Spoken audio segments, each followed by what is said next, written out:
There was once a leopard who lived where the tall grasses whispered secrets to the wind, and the moonlight poured like milk over the plains. His name was Cand, and his coat shimmered with dark, perfect spots, small galaxies scattered across gold. But one season, when the rains came late and the rivers thinned to tired threads, Cand began to listen to whispers that were not the wind's. "The leopard's coat is too loud," said the antelope. "He cannot hide like we do," murmured the hare. "Those marks make him proud," muttered the old warthog, "and pride draws trouble." Cand heard these words and they coiled around his heart. He began to think that perhaps his beauty was a burden.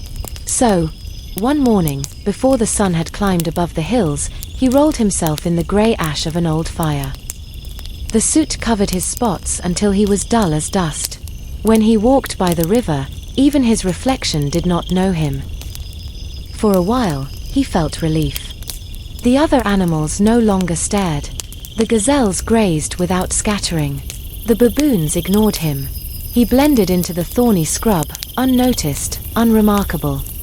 But soon, strange things began to happen. His muscles, once quick as shadows, grew sluggish.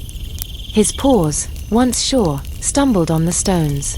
When he leapt, the wind no longer seemed to catch him. It was as though, in hiding his spots, he had hidden his strength too. He went to the wise tortoise, who lived near the oldest baobab tree. "Tortoise," he said, his voice cracked like dry ground, "I have lost what made me strong.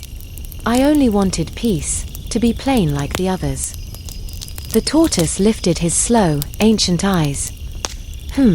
He hummed. "The drum does not envy the flute, nor the river the rain. Each sings what it was made to sing.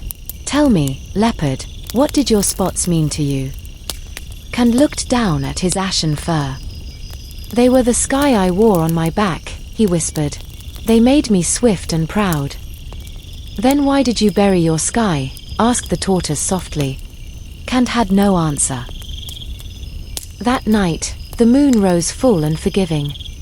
Cand walked to the river again, and he waded in until the cool water reached his chest. He let the current wash over him. Once, twice, again. The ash loosened, the grey faded. When he stepped onto the bank, the moonlight caught him once more, and his spots gleamed like a map of stars rediscovered. He stood still, breathing, feeling the strength return to his bones, the grace to his stride. The wind, recognizing him, rustled the tall grass in greeting. From that night on, Cand no longer tried to be what he was not. He moved with quiet confidence, knowing that to hide his difference was to silence his spirit. And though the others sometimes still whispered, he listened only to the wind. And that, dear listener, is the story of Cand the leopard, who learned that his uniqueness was not his shame, but his strength, not his burden, but his power. You see, we are all a little like Cand at times.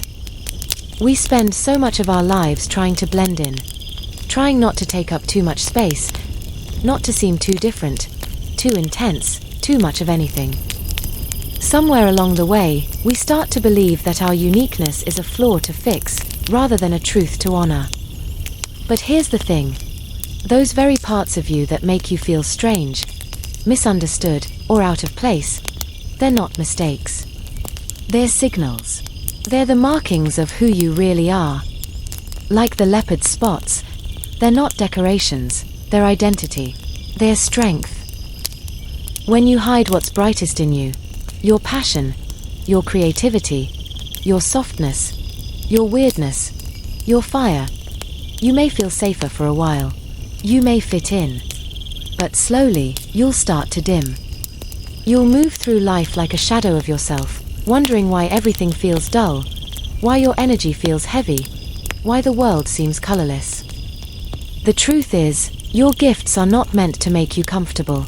They're meant to wake you up. They are the way the universe expresses something only you can bring into it. Your way of seeing, your rhythm, your voice, your kindness, your courage.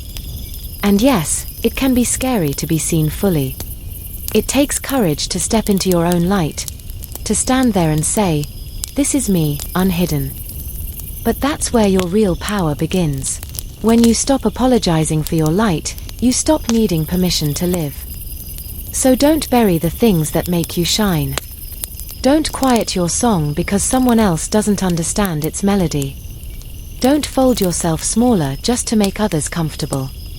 What sets you apart isn't your burden. It's your gift, your calling, your sky. And when you live from that place, when you let yourself be the whole of who you are, the world doesn't just see you. It feels you.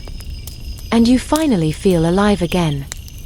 So, if this tale has found a place in you, share it softly, with the friend who doubts her worth, with the brother afraid to stand out, or with the part of yourself still learning to love what makes you different. Until we meet again by the fire, walk kindly with your own heart, trust the rhythm of your becoming, and never forget, your true colors are your courage, and what is hidden in shame will one day rise in strength.